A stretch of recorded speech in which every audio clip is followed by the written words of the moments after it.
شهر رمضان الذي أنزل فيه القرآن.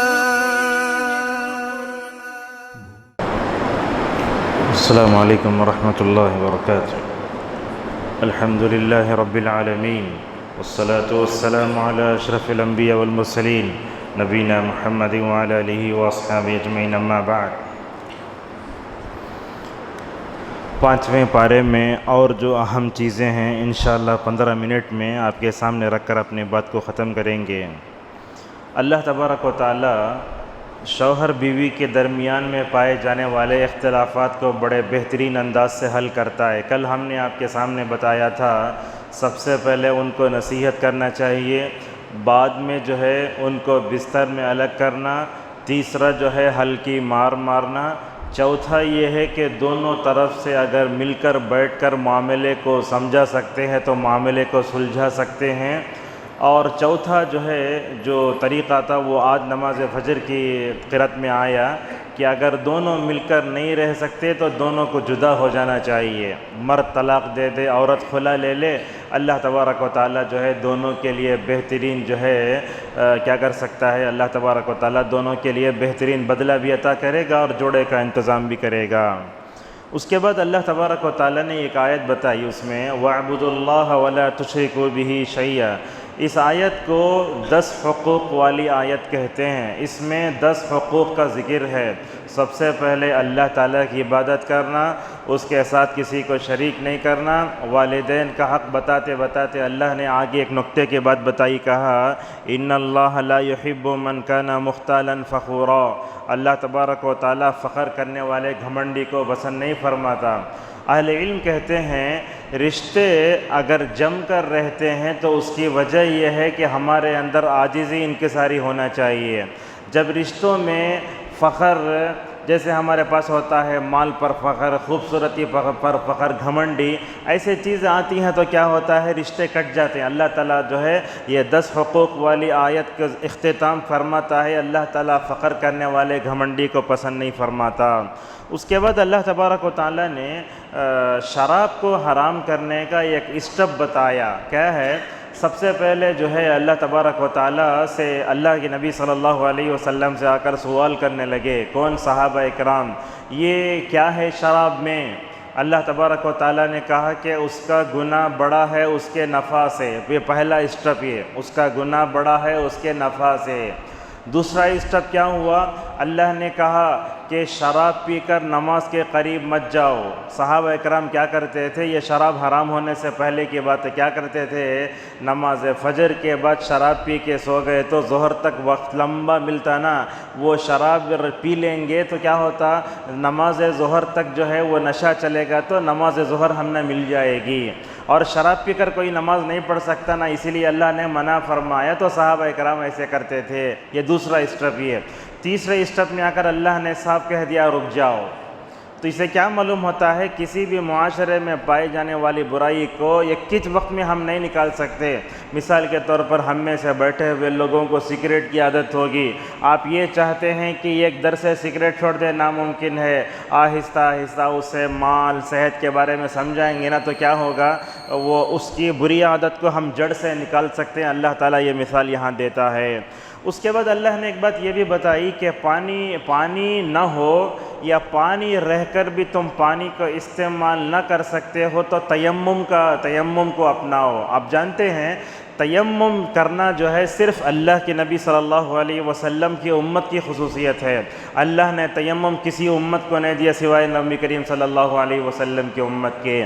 اچھا کیا ہے تیمم کا طریقہ، کیا ہے آپ وہ بھی سمجھ لیں. ایک سفر میں حضرت عمر ابن خطاب اور عمار ابن یاسر رضی اللہ عنہما نکلے، دونوں گئے، دونوں جا کے دونوں کے اوپر کیا ہو گیا، غسل واجب ہو گیا. اب کیا کرنا، حضرت عمر رضی اللہ عنہ خاموش ہیں، نماز کا وقت بھی آ رہا ہے، کچھ بھی نہیں کر رہے ہیں. لیکن حضرت عمار ابن یاسر کیا کرے، تیمم کرنا بولے تو کیا سمجھ گئے انہوں، شاید مٹی میں پڑ کو جیسا لوٹتا نہیں جانور ویسا لوٹنا سمجھ گئے، ویسا لوٹے انہوں، پڑ کو پورا لوٹ کے آئے. اللہ کے نبی صلی اللہ علیہ وسلم کے پاس بولے یا رسول اللہ ہم جو ہے جنوبی ہو گئے تھے، غسل واجب تھا، پانی نہ تھا ایسا لوٹا میں. تو اللہ کے نبی صلی اللہ علیہ وسلم نے اس موقع پر عمار کو تیمم کا طریقہ سکھایا. تیمم طریقہ غور سے سن لیجیے آپ. یہ کیسا ہے؟ ایک مرتبہ اپنے دونوں ہاتھوں کو مارنا چاہیے. کہاں؟ مٹی میں. ایسے مارنا. ایسے مارنے کے بعد اس میں پھونکنا. پھونکنے کے بعد جو ہے اپنے ہاتھ کو اور اپنے چہرے پر مسح کر لینا. یہی جو ہے تیمم کا طریقہ ہے. ایک ہی مرتبہ مارنا چاہیے. احناف کے نزدیک کیا ہوتا ہے؟ 2 مرتبہ مارتے ہیں. ایک مرتبہ مار دے کے پھونک دینا اور ایک مرتبہ مار کے پھونک کے پھر چہرے پر مسح کرنا. لیکن علماء نے جو ہے ایک ہی مرتبہ مارنے کو راجح قرار دیا ہے. لیکن یہ بات بھی آپ سمجھ لیجئے، طاقت رکھتے ہوئے تیمم نہیں کرنا. اب بعض لوگ ہوتے ہیں نوجوان اچھے ہٹے کٹے رہتے ہیں، داخل ہوئے تو نماز ہوتی ہے فوراً مٹی مارے پھونکے فوراً پھکواتے. ایسا نہیں کرنا چاہیے. تیمم کرنا کب کرنا؟ رخصت اس وقت کرنا جب شریعت نے اس کو بتایا ہے. آپ پانی استعمال کرنے کی طاقت بھی ہے، وقت بھی ہے، تیمم کر لگا تو آپ کی نماز نہیں ہوگی. اور یہ بات بھی یاد رکھ لیے، تیمم جو ہے غسل کے لیے بھی ہوتا، وضو کے لیے بھی ہوتا. کیسے؟ مثلاً ایک عورت حیض سے پاک ہو رہی ہے، اس دن جو ہے سمجھو کرنٹش نہیں ہے، پانیش نہیں ہے، کس میں؟ ٹینک میں. اب کہیں بھی پانی نہیں ہے. اب عورت سے بولنا کیا بھی نہیں، جا کے 2 ہاتھ مارو، پھونکو اور چہرے پر جو ہے کیا کرو؟ مسح کر لو اور اس کے بعد جا کے کپڑے سے بدل لے تو ماشاءاللہ پاک ہو جائے گا. تو اس سے کیا معلوم ہوا؟ تیمم جو ہے صرف وضو کا بدل نہیں ہے، غسل کا بدل بھی بن سکتا ہے، جیسا کہ رسول اکرم صلی اللہ علیہ وسلم نے بیان فرمایا. اس کے بعد جہنم کے عذاب کا ذکر آیا تو اللہ نے ایک بات یہ بتائی، دیکھو ہمارا جو چمڑا ہے نا، جہنم میں جانے کے بعد جلے گا. اللہ تعالیٰ جب بھی جل جل کر راکھ ہو جائے گا دوسرا چمڑا بدلتے رہے گا. جیسے ہم کپڑے بدلتے ہیں ویسے وہاں چمڑا بدلا جائے گا. کیا حل ہوگا معلوم جہنم میں؟ اللہ کے نبی صلی اللہ علیہ وسلم کہتے ہیں کافر کے داڑھ کو داغے تو جبل احد کی طرح موٹا ہو جائے گا. اللہ اکبر. ایسے عذاب کی کیفیت.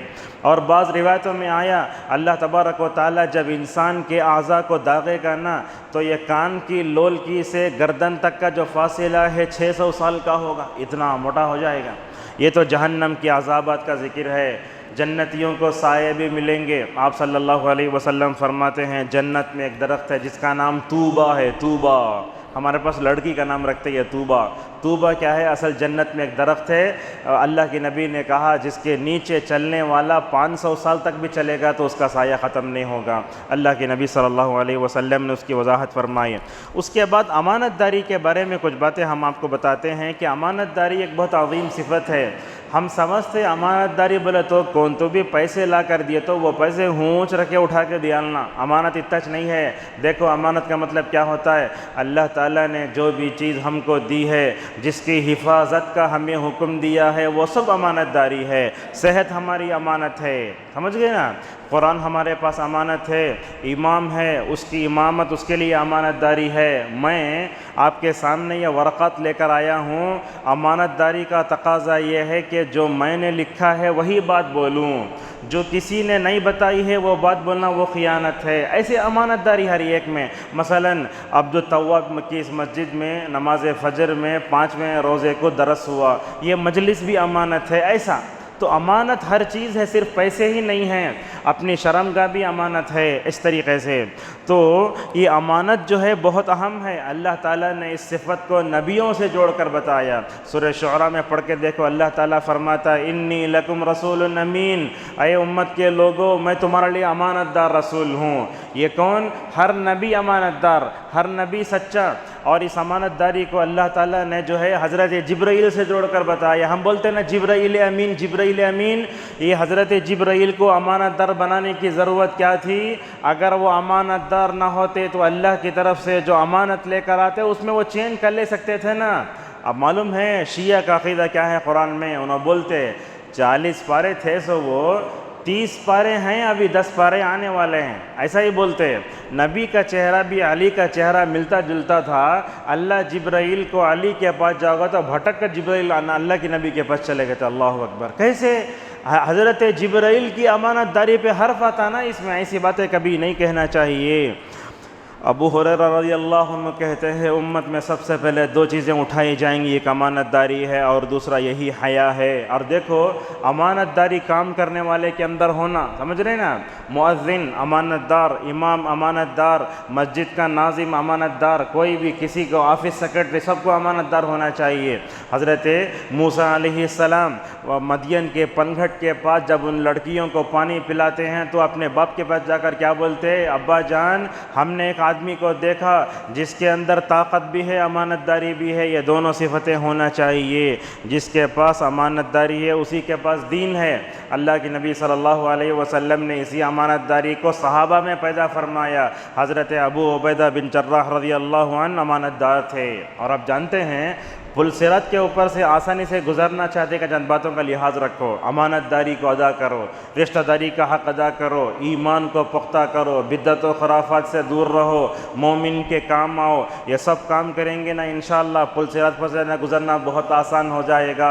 ورنہ تو وہاں نبی بھی جو ہے گزرتے ہوئے کہیں گے اے اللہ مجھے بچا لے بچا لے بچا لے۔ جب نبیوں کا حال یہ ہوگا تو ہمارا کیا حال ہوگا، ذرا سوچنے کی ضرورت ہے۔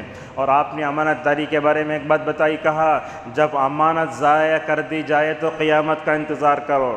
آج ہمارے معاشرے میں امانت دار بہت کم لوگ ملیں گے آپ کو، ورنہ تو خیانت کرنے والے بہت ملیں گے۔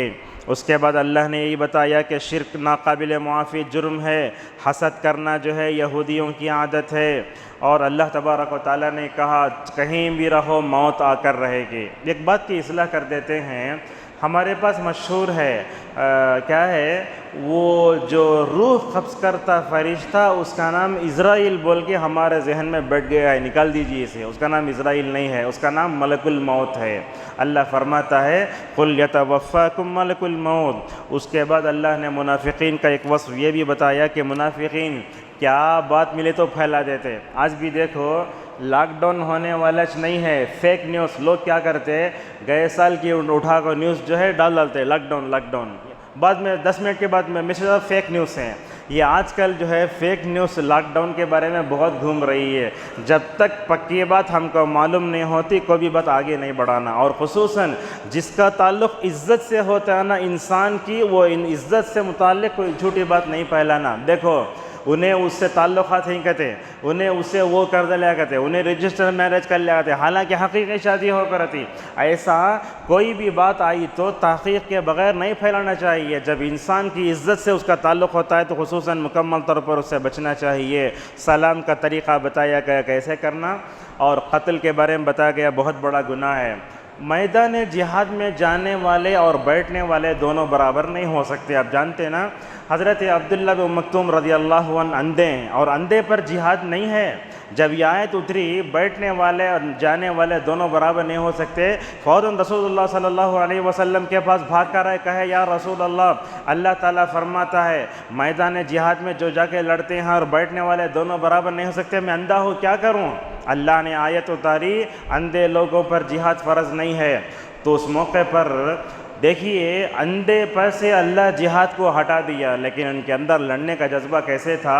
غزوہ قادسیہ کے موقع پر اپنے ہاتھ میں مسلمانوں کا جھنڈا لیے اور جو ہے کہہ رہے ہیں لوگوں مجھے مسلمانوں کی صفوں میں بیچ میں کھڑا کرو۔ ماشاءاللہ اندھے ہو کر اللہ تعالیٰ اجازت دے دیا ہے تمہارے اوپر جہاد نہیں ہے، پھر بھی اللہ کے راستے میں جام شہادت نوش کرنے کا جذبہ کیسا، دیکھو جا کر قادسیہ میں شہید ہو گئے۔ اس کے بعد حالت جنگ میں نماز بھی ہوتی ہے، اس کے بعد جو ہے نبی کی مخالفت حرام ہے، ہمیشہ انصاف پسند بن کر رہنا چاہیے۔ اللہ نے مومنوں سے کہا اے مومنوں ایمان لاؤ دوبارہ، کیا مطلب ہے؟